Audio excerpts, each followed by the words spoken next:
друга, что прозвана крыжом. Там шмат нормальных хлопців,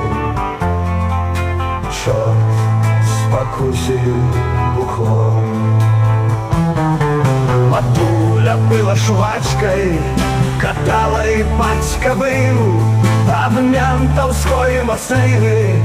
Ён свой конец набыл. Каб жить злочинцу треба волина ды бяро, тады ён задаволены, калі яны у вайну.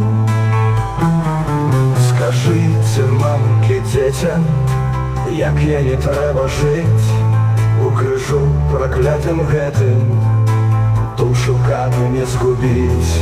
Вязуць мяне ў вагоне, рашоткі на дзвярах, у бранзалетах рукі, а грудзі ў купалах. Ёсць у полацку піўнуха, што празвана крыжом. Там шмат нормальных хлопцаў, чорт спакусіў бухлом.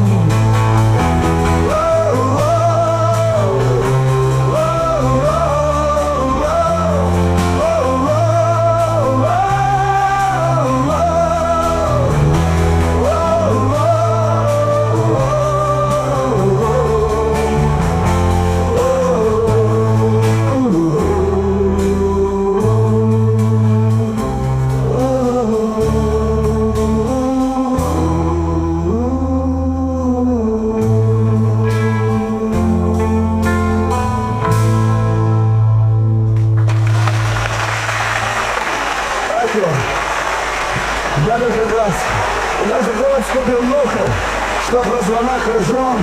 Там шмат нормальних хлопців, чорт спокусив бухлом. Я щу полацку пивнуха.